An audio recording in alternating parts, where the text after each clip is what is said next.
Hi Sagittarius, welcome to Higher Source Tarot for your December mid-month tarot reading. This is for all Sagittarius, Sun, Moon, Rising, and Venus. And if you are new to the channel, I post new readings every Friday and then typically again on either Monday or Tuesday. So if a reading doesn't resonate, you can always check back in a couple of days and see what new readings are posted. You could check a different part of your chart.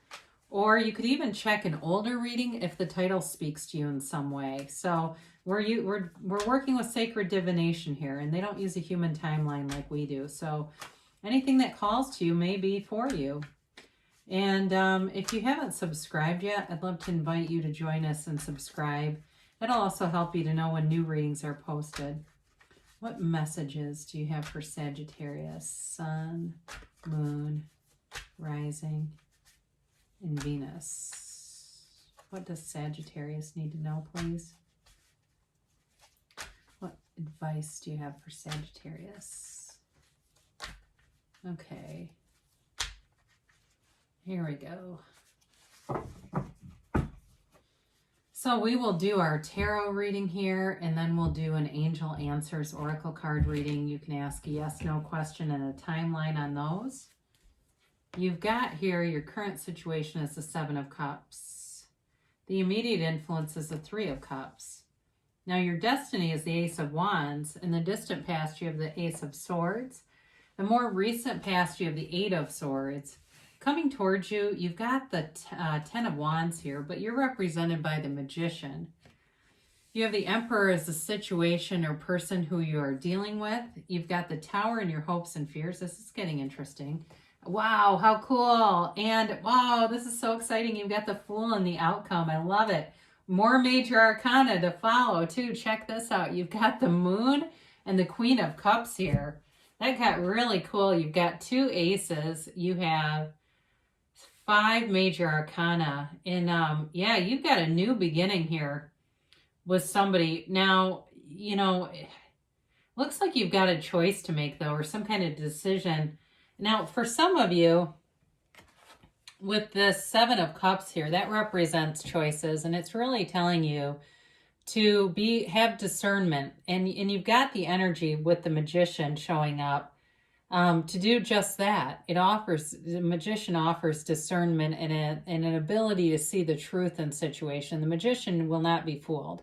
So with the Seven of Cups here, I don't feel like you're going to have anything that is misrepresented that you would inadvertently go with, if it's in business or work or even a house. If you're looking to buy a house or something like that, or you've been trying to move forward with something, it does seem like you're going to get clarity here. Now, for some of you, you may be seeing some little victories, but it's almost like you're waiting to get more momentum. So these little sort of snippets of victory leave you wanting more. And with the Three of Cups, that's a card. It can be a reunion card. So for some of you, if there's reconciliation, I do feel like you've been waiting for this for a while. And it also, though, is a card of appreciation. And it's a card of really seeing what you have, but it will, in the appreciation of it, will grow more. And so it will expand as you look at it and appreciate it. So when we get in that vibration of lack, so we see what we have and then we see what we don't have, that's when we get into trouble. But you've got in your life path, what a beautiful energy. This is like wave your magic wand. What do you want? It really is a nod to your ability to manifest and create in your own life. It's also telling you you're a born leader. You are a person who brings situations and people together. You have a real facility for that, for seeing details, seeing where, in terms of if it's work or even in your home life, your friend structure, what roles people would be good in, what, you know what I mean? Like if it's work related, or even like I said with the home, knowing where people would really shine and where their strengths would come out. It's a really nice energy. Now, it's also too about being very passionate in your life. And with Sagittarius in relationships, you're more like a, out of the fire signs, comparatively, you're more like watching that starry night sky, you know, watching it kind of from afar, burning bright and illuminating the world. So in terms of love, you've got a I was going to say pension. I'm not sure that's the right word for it, but you've got this quality that leads you to a love that lasts, that's enduring, and that, like I said, it lights up the world. Now, for some of you, I mentioned too, in terms of bringing people together, you've got this quality to kind of galvanize people and, offer, get mediation. So that may even be your life path if you work for the courts or you do something, or you're even in a union and you're like a union rep. It's something like that where you're very good with like negotiating and helping people to see each side. So they do tell you that. But it's, again, like you're able to wave your magic wand and things happen. Now, for some of you, if you're asking, is this person coming back around? They're saying yes. So the reconciliation folks, they are saying yes, that's part of this mending offenses stuff is coming through here. Now, in the distant past, you got this Ace of Swords, and this can represent communication, clarity, but it also can be a goal that you may have started. I feel like for some people with the Eight of Swords here, did I call this 8? I meant Ace. That you may have started a goal and then kind of lost focus. Generally with this, you're pretty in a nice jumping off place. So you begin the goal, you're really clear on what you want to do, especially if this was health and fitness. Some of you got stuck in the vortex of Halloween, Thanksgiving, going into Christmas and New Year's, and it's like you get on the scale and you end up buying a new scale because you think the first one is wrong. So for some of you, you had a new opportunity here, but I do feel like there might have been a little bit of a setback with it. Again, this is the distant past. So it leads into the Eight of Swords, and this is very restricted energy. It's feeling stuck, okay? So that's where I feel like you may have started a goal and then had things falter a little bit. So you got off to a hot start and then it kind of got sluggish. And so with the Eight of Swords, though, it really is you getting out of your own way here. So if it's internal motivation you need, you can manifest yourself being healthy, being fit, being prosperous. You just have to see yourself doing it. You also, for some of you, it may be a connection if you've got some confusion in an area, to manifest yourself as knowing, being very clear in what you want. So the Eight of Swords too, though, can be like having too many people around you giving advice. So for reconciliation people, be aware of that, because if you keep retelling the same story, you're keeping that breakup very active in your vibration. It's alive and well, and you don't want the breakup, you want the reconciliation. Now, I will tell you this, with the Magician showing up here, and we'll talk more about this in a minute, the Magician, though, is very careful about, it's sort of a warning for you. Be careful about talking about things before they're fully developed, because sometimes what will happen is people will start to give you their limited beliefs. Oh, you don't want her back? Oh, no, you don't want that back. And so, or if it's a business venture for some of you, because you're going to be working hard on something, or it's your health. Oh, you don't need to be that. You don't need to lose weight. You're fine the way you are, or whatever. So it's like their opinions. You got the peanut gallery back here. These two swords are your best friends who tell you the truth, and this is your very best friend, your higher self. So go with the sword that's in front of you. Connect with that. Know what you want, ask for it, and know that you'll get it. And that's all you really need to do, right? It's just that easy. Wow. Yeah, easier said than done. I understand. But the 10 of Wands is a new cycle beginning. So some of you have really been burdened, and it may have been this kind of, stopping and starting something that was successful, then got a little bit caught up here. And that may be in business too, but I got health for some of you. I got that was very first. And I would say that's probably the stronger of the two. But for some of you, it's kind of like you pick back your wands back up, pick them up again. Let's get them to home and then we'll move on. It's kind of like giving it that one last push. So if it's something with work, there may be, or something where you felt restricted, there may be something here about, again, let's start looking again, start putting yourself out there again. Or if you've got one last semester of school, looking at, let's get back into that and finish this sucker off so that you can move on. Because there's something here that's kind of holding you back.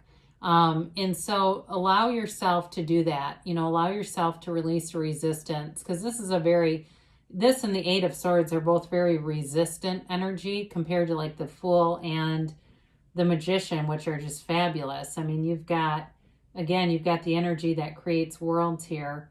And, you know, you can have, do, or be anything. So with the Magician, that's exactly that. You've got, in a relationship, you know, you've got honesty, integrity, but there's a strong passion and desire here. And so it may be too, with some of you, someone who's very business minded. I do get that. They're very protective kind of energy, very loyal person that you're attracting. But with this, you've got infinite abundance at your command. So as above, so below, the Magician is just a reminder that you become what you think about. And so you are the cause, and the things around you are the effect. Your manifestations around you are literally the effect of your own beliefs and thoughts. So with the Magician, he's a reminder that the universe is your mirror. So what do you want? Be very clear about this. And I mentioned before about he's careful about not sharing ideas before they're fully developed. And so be clear about this, because in terms of bringing things in, you're creating all around you. But in a relationship, you do have love here, and there's stability. So for some of you, if it's that reconciliation energy, the second time will be better, but you got to bring them back differently. If you keep doing that Eight of Swords stuff, talking about something that failed, you'll bring them back just how they were. Now, I mentioned the energy around you. You've got this protective energy field. So in a relationship, it's a partner who does have your back, either if it's in work or it's in a love relationship, somebody who would not stand in a conversation tacitly while people were talking about you. They wouldn't do that to you. They've got a backbone, and they've got a really strong moral compass. This person knows who they are, and they're very, I feel like very organized, very structured, very successful, very confident. A person who is, again, they might be in business or something like that, where they are even in like a management position or supervisory, even if it's not business and it's something like even in medical where they're like the supervisor. I feel like they're kind of in charge of a lot of things. So this is a nice partner to have, though. I mean, they definitely will contribute to a relationship. Now, your hopes and fears here.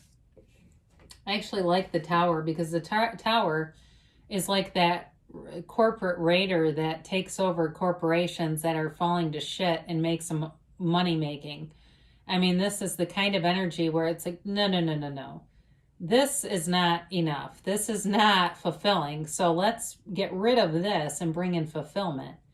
The Tower is a gift. And I know it can be scary because it's oftentimes quick and sudden. And I've manifested Tower moments where I went, oh my God, I did that. And I looked back and saw where I had done it.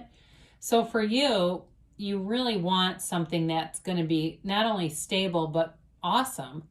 I mean, it is also too, an indicator that any limiting beliefs are going to be removed from you. So if there's something that you feel like is kind of average in your life, it's just not really what you want, it's going to be removed to rebuild something that is what you want. So with these outcome cards here, the two clarifiers, interesting. So, excuse me, I don't remember. I think I did say there's Pisces here. Let's talk about the clarifiers first. You know, it's really about transparency. It's really about being in touch with your emotions, being able to be open with your emotions, but also being open about what you want, because the Moon is a law of attraction card. And the Moon also in the cards depicts the seat of the soul. That pond is the seat of the soul where all life forms are created. Everything around you is created from that part of who you are. And so the Moon is a time to set your intentions, to be very clear in terms of writing things down, but also feeling it, knowing what you want, feeling that you can have it, and going for it. So the Queen of Cups here is an intuitive. So it's also too letting you know that you need to also follow your intuitive instincts.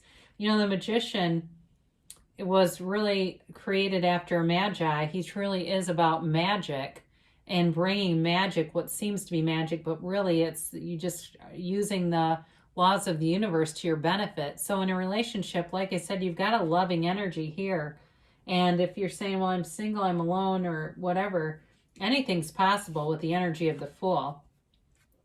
So I love seeing this in the outcome because it's a transition for you, but it's a transition that brings in infinite potential. It says number 0. Anything's possible here.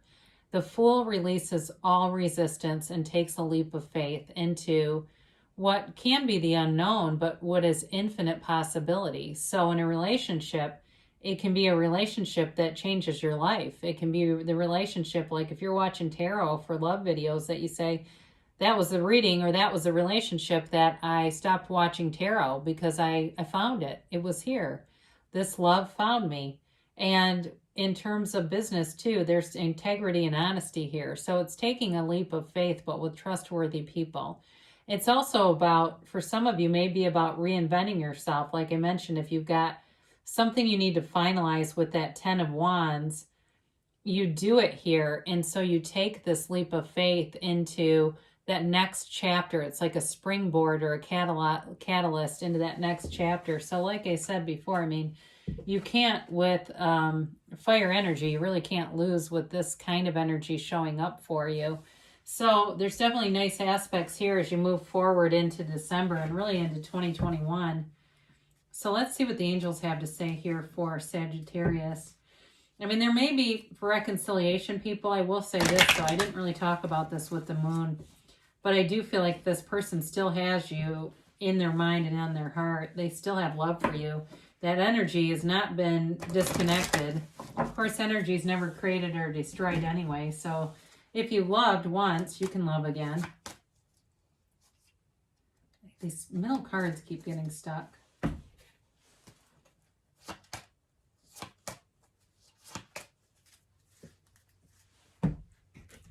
Well, you've got success, and this to me oftentimes reminds me of the Chariot. It's a card of moving forward with your goals, all right? Anything that you put out there with that Ace of Wands is yours for the taking. So be assertive, but, you know, it's also about having that unwavering faith. So you take the action of the Fool and the Ace of Wands and the Magician, you move forward, but knowing, with that knowing, that you can have, do, or be anything. So remain positive, because that's a huge part of your vibration, is your belief system. What you think and feel is what you receive. So be aware of that, because we want positive manifestations, not the tower moment necessarily.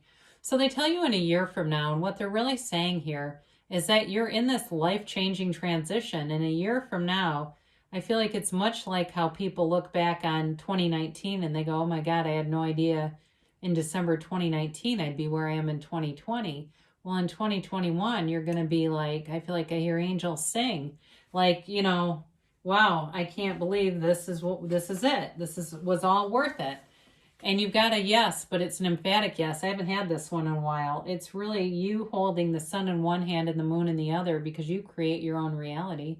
So like I mentioned, if you want to manifest somebody back, manifest the version of them that you desire, let that one show up so that you can really have that stable long-term relationship. But you've got lots of opportunities coming in here, Sagittarius. I love you, and I'll be back again soon.